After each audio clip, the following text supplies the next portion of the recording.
مغل بادشاہوں کی بہن تھی زیب النساء، شاعرہ تھی، شاعرہ، بڑی شاعرہ تھی۔ اس نے کوئی شعر لکھا، ایران کے بادشاہ نے پڑھا، اس نے کہا بلے بلے، کوئی بڑا شاعر ہے ہندوستان کا بھائی، فارسی شعر لکھے۔ اس نے سمجھا کوئی مرد ہے، اس نے مغل بادشاہ کو خط لکھا، اس شاعر نال میں ملاقات کرنا چاہتا۔ وہ بادشاہ اپنی بہن کے پاس آیا، بھائی ایک مصیبت اور پہ گئی ہے۔ اس نے تو پتہ نہیں تو میری بہن ہے، وہ سمجھتا ہے کوئی شاعر ہوگا، تیرا شعر پڑھے اس، کہتا ہے میں ملنا چاہتا ہوں۔ زیب النساء نے ایک شعر لکھا کہ یہ شعر ایران کے بادشاہ کو بھیج، در سخن مخفی منم، چوبوے گل در برگے گل، ہر کے دیدن میل دارت، در سخن بیند مرا۔ ہوں میں کی کریں تھے طالب علمہ تے علماء نو ہی سمجھ نہیں کدے جاواں تو انتے کی آنی ہے فارسی سمجھ؟ فارسی تو اب ہمارے مدرسوں میں پڑھائی نہیں جاتی۔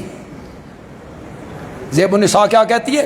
در سخن مخفی منم، چوبوے گل در برگے گل، میں اپنے کلام میں چھپی ہوئی ہوں۔ اگلی گل تے تمہیں سمجھ جانی چاہیے تھی، بندے عالوی زیب النساء دا تذکرہ کدے چھیڑ چھڑے۔ میں اپنے کلام میں چھپی ہوئی ہوں، جس طرح پھول کی خوشبو پھول کی پتیوں میں چھپی ہوئی ہوتی ہے، ہر کے دیدن میل دارد، در سخن بیند مرا۔ جس نے مجھے دیکھنا ہو وہ مجھے میرے کلام میں دیکھے، جس نے مجھے دیکھنا ہو مجھے میرے کلام میں دیکھے۔ بندی عالوی کہتا ہے جس نے رب کو دیکھنا ہو وہ اسے قرآن میں دیکھے۔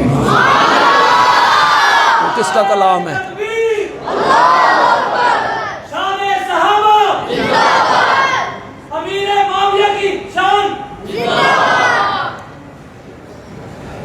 اس نوادن میت لاہور تے مکان گوجرے۔ میرے بھائی عظمت قرآن دا نعرہ لا، ہاں جو موضوع ہے عظمت قرآن کی عظمت بیان ہو رہی ہے، صحابہ کی عظمت کی طرف تو میں آیا بھی نہیں، تو عظمت قرآن کی طرف۔ اس کائنات میں قرب الہی کا کوئی ذریعہ ہے تو خدا گواہ ہے وہ قرآن ہے۔ قرآن کے ذریعے بندہ رب کے قریب ہوتا ہے۔ ایک آیت آپ سب کو یاد ہے، بچوں کو بھی، بوڑھوں کو بھی، جوانوں کو بھی، علماء کو بھی، سب کو یاد ہے۔ میں پڑھوں گا، آپ میرے ساتھ پڑھنے لگ جائیں گے، آپ کو یاد جو ہے، وَاعْتَصِمُوا بِحَبْلِ اللَّهِ جَمِيعًا وَلَا تَفَرَّقُوا۔ سارے مل کر اللہ کی رسی کو پکڑ لو، وَلَا تَفَرَّقُوا، فرقہ واریت نہ پھیلاؤ، فرقہ واریت کا شکار نہ ہو، فرقوں میں مت بٹو، سارے مل کر اللہ کی رسی کو کیا کر لو۔ جب بھی اتحاد امت کانفرنس ہوتی ہے ملک میں، یا کسی ٹی وی چینل پر ٹیبل ٹاک ہوتا ہے، اس کا عنوان ہوتا ہے اتحاد امت، اس میں آتے ہیں پروفیسر، ڈاکٹر، وکیل، بیرسٹر، پڑھے لکھے لوگ، اسی تو ہوئے جاہل، وہ ہوئے پڑھے لکھے، آکسفورڈ کے پڑھے ہوئے، وہ جو آئے نا اس کی باری آئی، اس نے کہا وَاعْتَصِمُوا بِحَبْلِ اللَّهِ جَمِيعًا وَلَا تَفَرَّقُوا۔ دوسرے کی باری آئی، اس نے کہا وَاعْتَصِمُوا بِحَبْلِ اللَّهِ جَمِيعًا وَلَا تَفَرَّقُوا۔ تیسرے کی باری آئی، سارے مل کے اللہ کی رسی کو پکڑو بھائی پکڑو۔ خدا دی قسم انہاں توان کدی بھی نہیں دسنا اور رسی کیڑی ہے، انہوں نے نہیں بتانا، وہ بتا سکتے بھی نہیں، وہ دسن تے انہوں نے خلاف پوندی ہے گل، انہوں نے طوطے کی طرح رٹی رٹائی پڑھنی ہے، وَاعْتَصِمُوا۔ یہ سارے لال بجھکڑ ہے، یہ جو بیٹھے ہوتے ہیں نا ٹی وی ٹیبل ٹاک پہ، واعتصموا بحبل اللہ جمیعا، اللہ کی رسی کو پکڑ لو. بھائی ہمیں بھی بتاؤ وہ رسی کہاں ہے، کس جگہ لٹک رہی ہے، اسی بھی جا کے نہ پیے. رسی تو بتاؤ نا، صرف پڑھتے رہو گے اللہ کی رسی کو پکڑ لو، اللہ کی رسی کو پکڑ لو. بتاؤ نا وہ اللہ کی رسی کہاں ہے، ہم بھی پکڑیں. تم نہیں بتاؤ گے، میں بتاؤں گا، میں بتاؤں گا. سارے صحابہ کا اتفاق ہے، متقدمین مفسرین، متاخرین مفسرین، تمام علماء کا اتفاق ہے، حبل اللہ اے کتاب اللہ. اللہ کی رسی کیا ہے؟ زور سے بولو، زور سے بولو. قرآن. قرآن. حبل اللہ کیا ہے؟ سارے مل کے قرآن کو پکڑو، قرآن کے احکام مانو، قرآن جو عقیدہ بتاتا ہے وہ اپناؤ.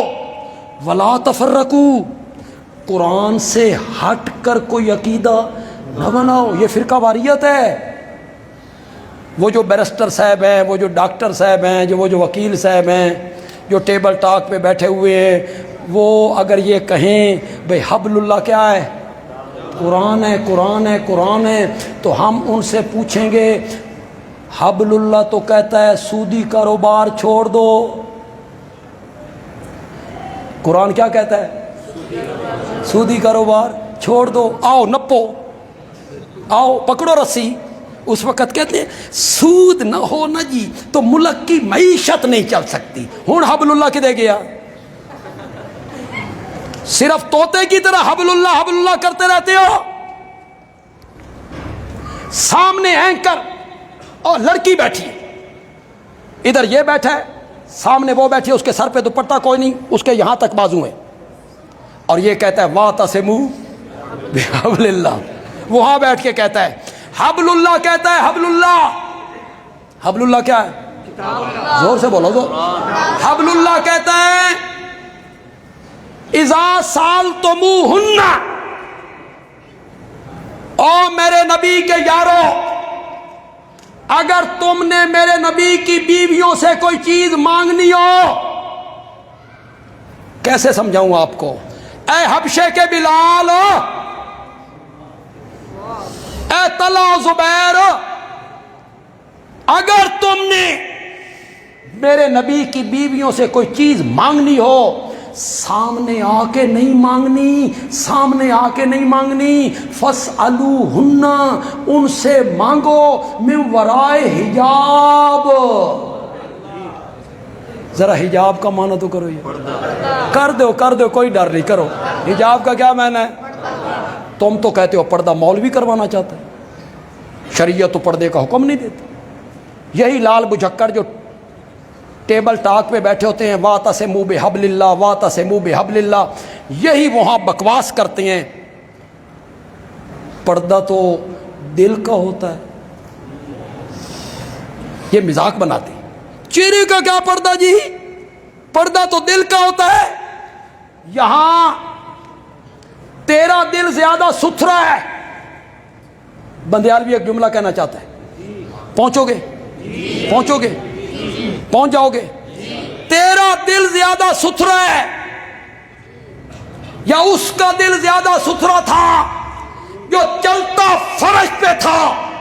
اس کے قدموں کی آہٹ جنت میں سنائی دیا کرتی تھی. کون تھا؟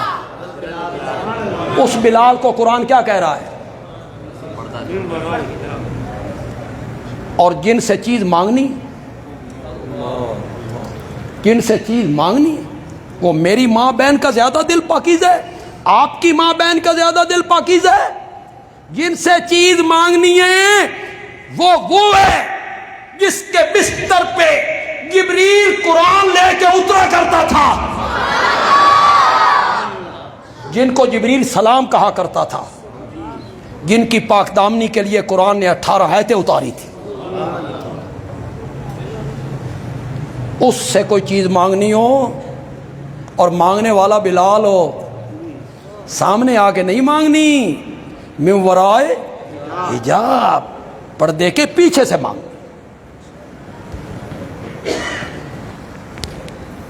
ناراض ہو گئے ہو بھی جاؤ تو میں قرآن ہی سنایا، میں کہہ رہا کوئی اپنی گل کی۔ حبل اللہ کیا ہے؟ کتاب اللہ۔ آئے کوئی عالم کہے بھئی حبل اللہ کتاب اللہ نہیں، کرے انکار۔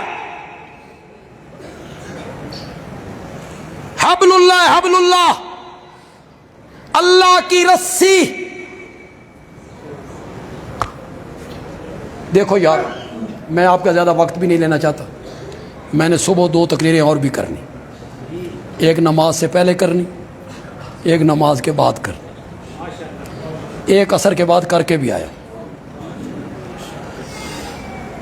مزہ تب آئے جب ڈوب کے آپ میری بات سنیں۔ وعدہ کرو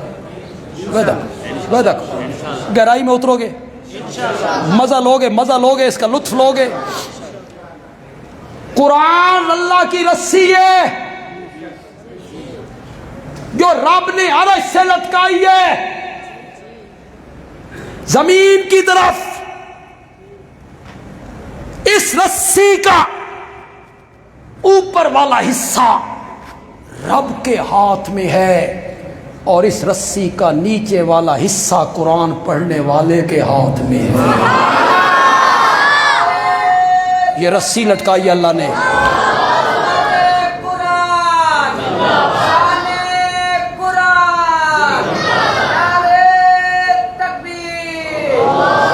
رسی ذریعہ ہوتا ہے چڑھنے کا،